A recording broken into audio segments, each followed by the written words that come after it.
how did she get that? She enjoyed it. The crowd love it. The Miami Open has always been a stage where rising stars test themselves against established names.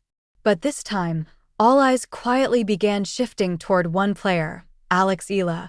Young, fearless, and carrying the hopes of a nation, Eala walked into the tournament not as a favorite, but as a dangerous unknown. And sometimes, that's the most powerful position to be in, because when you have nothing to lose, you swing freely. That's exactly what she did. Her journey through Miami became one of the most talked about storylines, not because she won the title. Is she the biggest draw in women's tennis right now? Yes. Is she bigger than Sabalenka? Is she bigger than Coco? Dude, it's crazy. She's having the same effect that Fonseca was having, like, on the men's side last year in Miami. It's like Fonseca, but I think it's bigger than Fonseca. It is. Yeah, it is. Like, the Doha, like, crowds were insane for her last week. If she wins a slam, it would be like one of the biggest things in the world. Yeah. Correct. She's definitely one to watch, obviously because she's so good, but just for the atmosphere. You want to tune into her matches just to see what it's like on the court. There's got to be like a little jealousy maybe from some of the women, that girls coming in, she's not top 10, biggest star in the world. All right, don't engage with me. But because of how she did the tennis world. Facing Magda Linette was never going to be easy. Linette is known for her consistency, her composure, and her ability to grind opponents down. She's the kind of player who forces you to earn every single point. From the opening games, Eala played with a level of aggression that immediately caught attention. She stepped into her shots, took the ball early, and refused to get dragged into passive rallies. Her forehand was firing, her backhand was sharp, and most importantly, her mindset was fearless. One of the defining moments early in the match came during a brutal rally.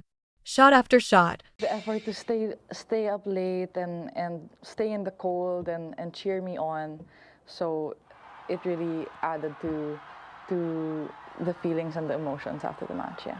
It's definitely going to be a tough one. Coco is an amazing player and playing at home, so I'm expecting a big crowd to rally behind her just because she's amazing. But it's like every other match. Today I had to dig really deep, so I'm expecting that the next match I have to do even more. So I'm ready and I'm looking forward to it.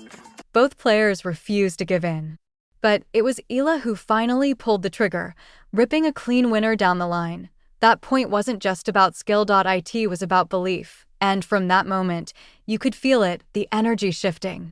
But tennis at this level isn't just about Pau. And Linette, with years of experience, began to slowly change the dynamics of the match. Instead of matching Eala's aggression, she did the opposite.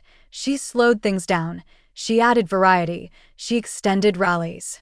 This forced Eala into uncomfortable territory, longer exchanges where patience mattered just as much as power. And here's where the match became truly fascinating. Eala continued to go for her shots. She didn't back down. But with that aggression came risk. Margins became tighter. Errors started creeping in. Yeah, she was a guest speaker, and I guess the celebrity guest. I think every year the Academy tries to invite a public figure to inspire the kids, and that was super inspiring. I thought I was super lucky to have her during my graduation, and she just came off, I think, a slam win also, Roland Garros, if I remember correctly. But I remember that I walked up and then she was like, "Oh, I know you, I've seen you." I was like, yes, she knows me. Yeah, and then she even did the whole ceremony with the class, like she tossed the hat, and I felt so lucky because I was like beside her. And no, yeah, it's super surreal to think that the circumstances have changed. I'm facing her on court, and I'm just so blessed to have that opportunity. Yeah. Linette didn't need to dominate, and little by little, she began to pull the match back into balance. Every high-level match eventually comes down to a few critical moments. For Eala, those moments came late. A break point opportunity. A chance to swing momentum back in her favor. She steps in, commits to the shot, and just misses. It's a tiny margin. But at this level, tiny margins decide matches. You could see the frustration immediately. Not anger, but that internal realization. I had that. Linette, sensing the shift, did what experienced players do best. She capitalized. She tightened her game. She reduced errors. She made Eala play one extra shot every time. And under that pressure, Eala's level dipped just enough. That was all Linette needed. In the end, I want to say thank you to all the incredible women who have paved the way and who have advocated for themselves and for other women. Among them is Coco. So thank you, Coco, for being an amazing competitor and amazing role model. And I really hope that everything is well and you will recover soon. I also want to say Happy Women's Day to my mom, who is there in the stands. I want to thank her for being the amazing woman that she is and for helping me become the woman that I am. And that goes to all mothers. despite Eala's explosive performance, it was Linette who walked away with the win. On paper, it goes down as a loss. Anyone who watched the match knows that's not the full story. Eala didn't just compete. She showed she can dictate points, handle pressure, and bring intensity at the highest level. More importantly, she gained something that no ranking points can measure, from fans, from analysts, and from her opponents. Because when a young player steps on court and plays without fear, people notice. If Linette was about consistency, then Karolina Muchova was a completely different puzzle. Muchova isn't just a hitter. She mixes spins, uses angles, throws and drop shots, and constantly changes rhythm. Playing against her is like trying to solve something that keeps evolving point by point. For Eala, this meant one thing: she couldn't rely on rhythm. She had to adapt. From the beginning, Muchova controlled the tempo. Whenever Eala tried to stop, I've arrived at Indian Wells, so please come and show your support. Hello mga kababayan, manood kayo sa akin dito sa Indian Wells. Kita-kita tayo dito. Bye! step in and attack. Muchova disrupted her flow. A slice here. A drop shot there, sudden net approach.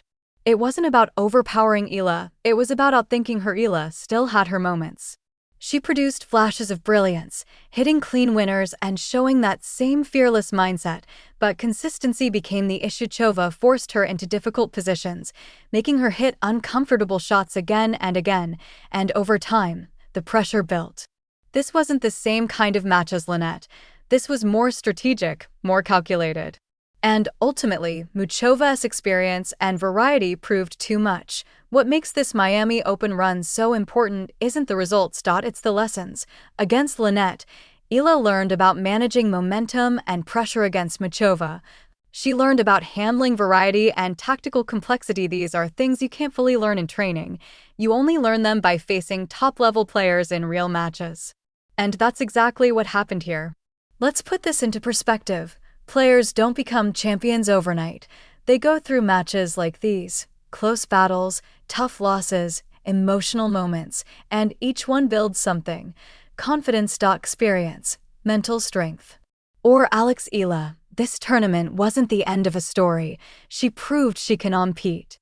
Now it's about refining.